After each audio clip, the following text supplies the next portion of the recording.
Halo, di sini saya akan menjelaskan tentang potensi diri, karir, dan passion yang akan saya jelaskan pada video berikut ini.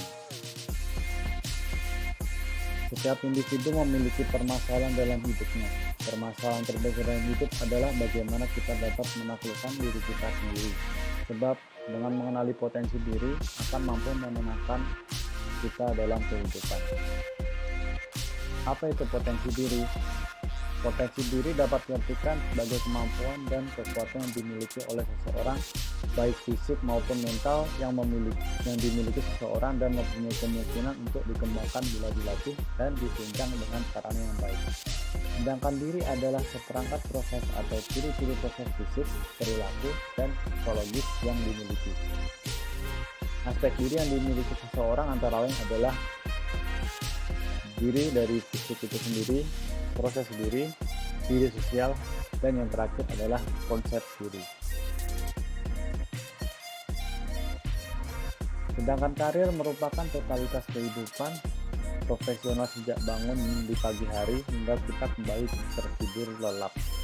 Tujuan karir tidak lain adalah kebahagiaan, serta ketercapaian karir kita dikendalikan oleh passion kita. Dan apa itu passion?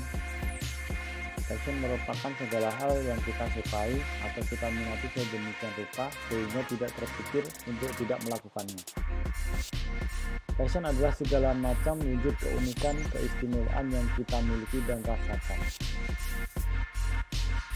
Di sini saya akan mengambil studi kasus tentang Mardiku Wowi atau lebih dikenal dengan Bosman Sontoloyo, dengan segala teori manajemennya yang membuat orang geleng-geleng kepala. Banyak yang tidak mengetahui tentang perjalanan hidup beliau.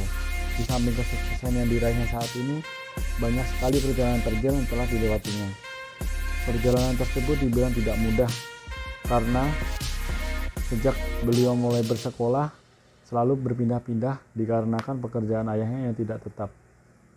Karena itu, nilai yang didapatkannya selama sekolah bisa dibilang di bawah rata-rata dari anak-anak lainnya. Akan tetapi, Bosman kecil tidak menyerah dan tetap mempunyai tekad untuk dapat bersekolah di luar negeri. Banyak yang tidak suka dengan impian Bosman kecil. Banyak yang menertawai beliau, banyak yang menghujatnya karena dia berasal dari keluarga yang sederhana yang hidup di desa. Saat itu, keluarganya pindah ke Jakarta dan saat melewati Blok M, Bosman kecil melihat ada kesempatan untuk sekolah di luar negeri dengan melihat ada banner sekolah di luar negeri. Dengan modal nekat, atau orang Jawa menyebutnya dengan bondo nekat, dia tetap mendaftar sekolah dengan nilai yang pas-pasan tersebut, hingga akhirnya berhasil untuk sekolah di luar negeri. Karena saat itu banyak orang yang tidak mendaftar karena takut mungkin biaya dan lain-lain. Akan tetapi Bosman tetap menginginkan mimpinya yaitu bersekolah di luar negeri. Kuncinya hanya satu, yaitu jangan pernah menyerah karena hujatan dari orang lain. Akan tetapi tetap fokus untuk menggapai mimpimu, pasti akan ada jalan bagi mereka yang berusaha dengan